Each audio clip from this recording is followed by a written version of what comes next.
Okay, in this video we're going to talk about compounding semi-annually, and this is actually a skill that you will use in life because all of you will have to deal with interest rates, and it comes into effect when you buy houses and cars and everything else, all things that you will actually use, so pay attention.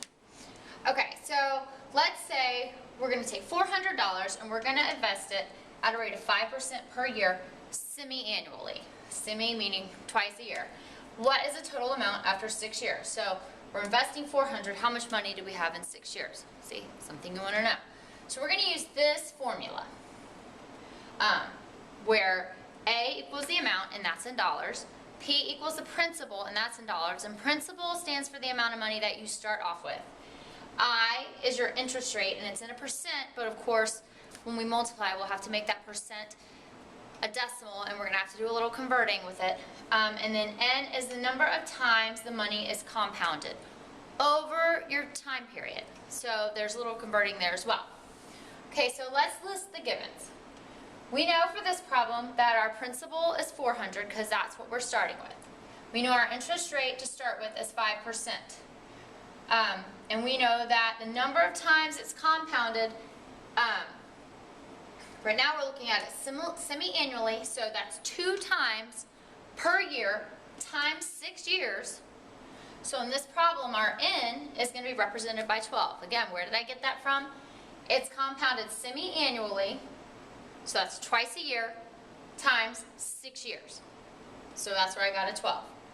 And now, also, we're looking at it's 5% per year semi-annually, so we need to figure out how much that works out to for 1 year. So we would take our 5% and divide it by 2, so it's 2.5. And then we convert it to a decimal, which is 0.025. So when we actually go to solve our problem, we're going to do 400, which is our principal, times 1 plus 0.025 to the 12th power. So if I simplify this a little, 400 times 1 plus, or 1.025 to the 12th power. And now you can plug this into a calculator. I don't actually expect you to know how to do all this by hand.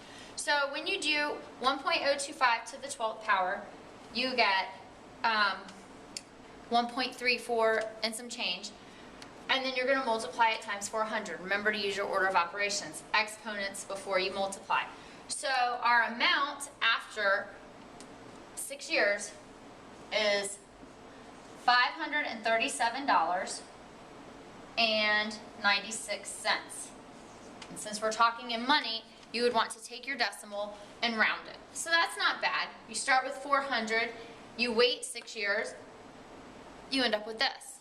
So you have a growth of about $138. So let's look at another problem. We're going to use the same formula, but this time I want to take $1,000 and invest it at 6% semi-annually, or twice a year, and find the total amount after 5 years. So let's list our givens. We have $1,000. There's our principal. Okay. Our interest is 6%. Remember, I'm going to convert that in a minute. 5 years. Okay. So we have 5 years times twice a year. So in our formula, our N is going to be represented with a, that is a 10, not a 6. Okay. But now, again, I have to take my 6% and divide it by 2. So this would be 3%. And 3%, when you make it a decimal, remember, move that decimal 2 places. It's going to go over 2. That, right? 1, 2. No, sorry, 0.03. Ah. All right. So now, when we plug this into the formula, I'm going to get A equals 1,000 times 1 plus 0.03 to the 10th, or 1,000 times 1.03 taken to the 10th power. So let's get our calculator out. Remember, again, exponents first. So 1.03 to the 10th gives us 1.34 and some change, and then I'm gonna multiply it times 1,000, and that you can just about do in your head.